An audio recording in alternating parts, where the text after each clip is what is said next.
Ratusan tahun dahulu, sebagai pusat perdagangan penting dunia, tamadun dan budaya Arab seperti kaligrafi telah berlabuh di alam Melayu sejak abad ke-14.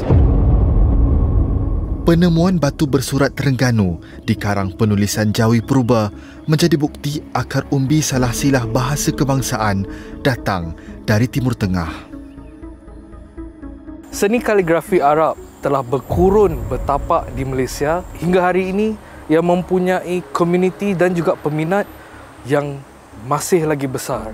Namun, tiada penggunaan dakwat buatan Malaysia. Puas mencari, akhirnya saya jumpa seorang artis yang menghasilkan dakwat kaligrafi sendiri.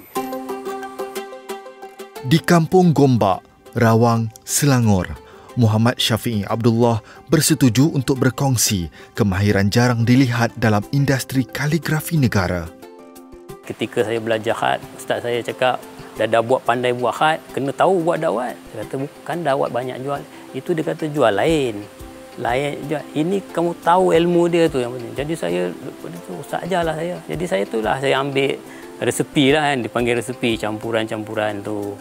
Jadi kat situ saya terfikir macam mana pun walaupun tak dapat dikomersialkan ke apa ke, saya tetap kena jaga dia punya apa dipanggil seni dia tu. Kagum dengan keindahan seni kaligrafi Arab, selain nilainya yang mampu mencecah ratusan ribu ringgit, karyawan berusia 52 tahun ini nekat meninggalkan dunia penyiaran pada tahun 2002 dan melimpahkan masa dan tenaga mendalami ilmu khat.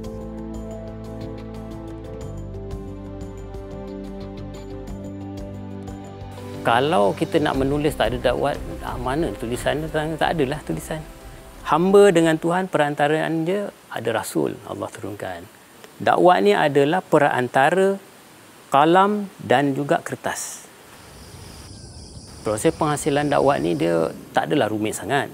Cuma yang kita perlukan, kita nak dapatkan dia punya pigment yang dipanggil pigment, asas warna tu. Pembuatan dakwat secara tradisional ini memerlukan minyak biji rami atau flaxseed oil. Dikenali juga sebagai linseed oil. Inilah ramuan penting yang menghasilkan pigmen warna sesuai untuk kaligrafi.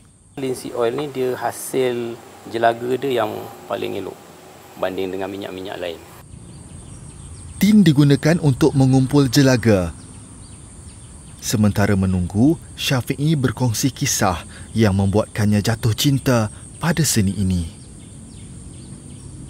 Masa zaman sekolah dulu, kita ada belajar subjek sains. Dalam subjek sains tu dia ada sebut ada garisan dunia. Tengah-tengah tu dipanggil Khatul Al-Astawa, bahasa Arab dia. Jadi Katul Istiwa yang kita sebut Katul Istiwa tu sebenarnya bahasa Arab. Itu yang ustaz saya beritahu dulu. Bila saya tahu benda ni, saya pun terkejut, ya Allah. Dia kata begitu sekali ilmu.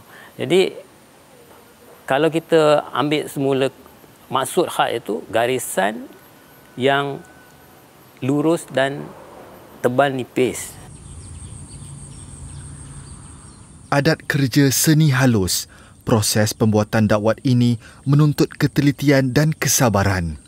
Untuk mengelakkan jelaga menjadi terlalu berat dan jatuh dari permukaan tin, Syafi'i perlu mengeluarkan hasil pigmen ini setiap 2 jam.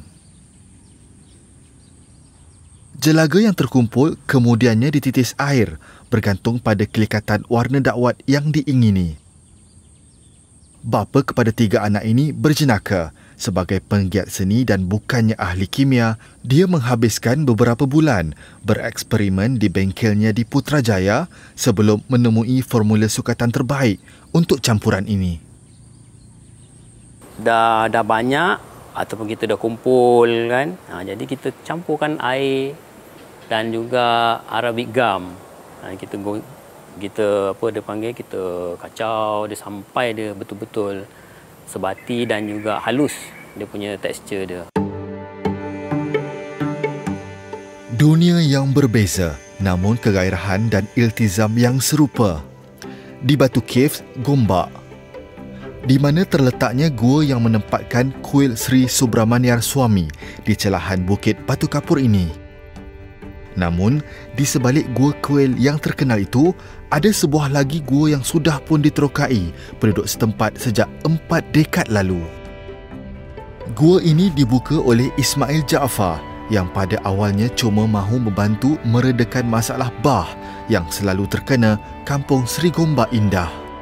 Asalnya sekitar tahun 80-an, kita penduduk kampung ni selalu menghadapi masalah banjir. Dan banjir dia tu berpunca daripada dalam gua ni tak ada lubang yang air tu boleh mengeluar. Kerana kawasan ni merupakan kawasan terakhir yang mana banjir itu tersimpan. Memang kawasan ni terlalu kotor, penuh dengan semak samun, lumpur, sampah setinggi-tinggi tutup lubang gua ni. Jadi kita beramai-ramai, penduduk kampung kita bergotong royong, kita membersihkan gua ni yang mana lubang-lubang dia tu kita besarkan sikit supaya boleh air mengalir dan boleh mengurangkan banjir kita penduduk Kampung Seri Gombak Indah.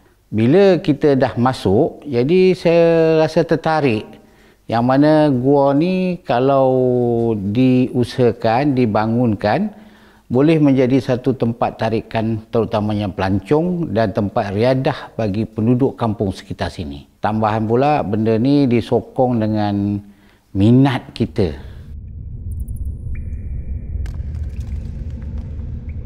Gua ini dinamakan di Gua Al-Kahfi oleh Ismail untuk mengambil semangat kisah dari kalam suci Al-Quran. Tarikan utama gua ini ialah dinding-dindingnya yang dihiasi kaligrafi petikan surah penghuni gua ini. Apa yang dapat disaksikan sekarang ini adalah kesinambungan kepada iltizam Ismail yang mahu mengembangkan potensi gua sebagai lokasi tumpuan pelancong.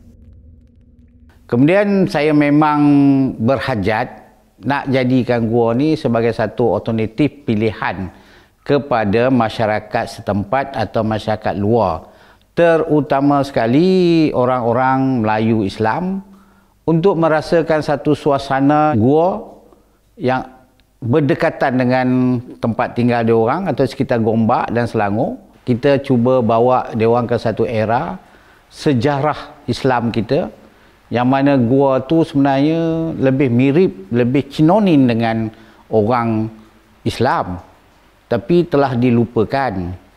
Jadi untuk nak mewujudkan suasana Islamik itulah kenapa ayat-ayat suci Al-Quran, terutamanya surah-surah Al-Kahfi itu, saya cuba zahirkan di dinding-dinding sebagai melambangkan gua ini adalah gua Islamik.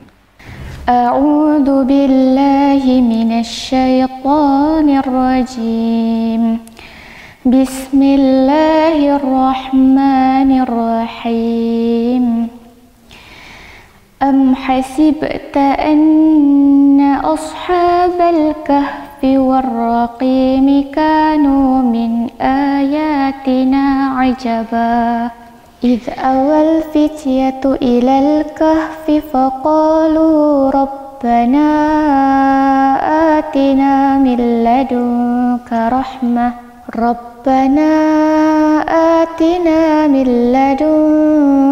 رحمة وهيئ لنا من أمرنا رشدا.